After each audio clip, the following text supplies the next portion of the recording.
हम पीछे चलते हैं, हमारा कर्म हमसे आगे चलता है। लेकिन कई बार क्या होता है कि पाप जब हद से ज़्यादा बढ़ जाए तो फिर कुछ पनिशमेंट हमको इसी लोक में मिल जाता है। कहाँ मिल जाता है? यही मिल जाता है। जैसे कि भीष्म पितामह बाणों की सैया में पड़े हुए हैं।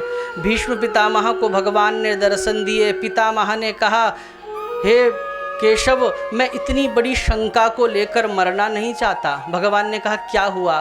पितामह ने कहा, 58 दिनों से बाणों की सैया में पड़ा हूँ, कुछ काम धाम तो है नहीं, इसलिए बस यही सोच रहा हूँ कि मुझे कौन से कर्म का दंड मिला होगा कि आज मेरे शरीर में इतने बाण लगे हैं, शरीर में रक्त की एक बूंद भी बची नहीं है। जीवित तो इसलिए हूँ क्योंकि वरदान प्राप्त है इच्छा मृत्यु का, अन्यथा शरीर में एक बूंद भी रक्त का है नहीं। भगवान ने कहा, अच्छा पड़े पड़े यही देख रहे हो, कितने जन्म तुमने देख लिए?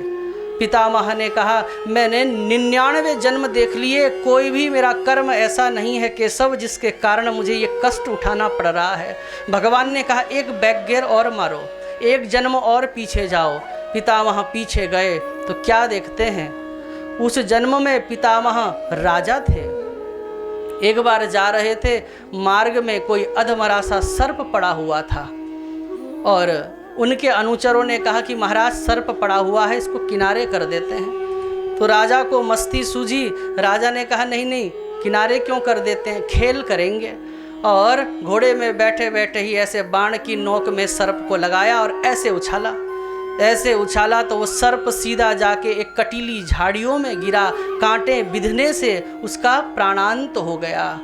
तब भगवान नारायण ने कहा, यही संसार का नियम है, अवश्यमेव भोक्तव्यम कृतम कर्म शुभाशुभम। आपने जो किया है, शुभ किया है अथवा अशुभ किया है, वो आपका पड़ोसी नहीं भोगेगा, वो आपको ही भोगना पड़ेगा।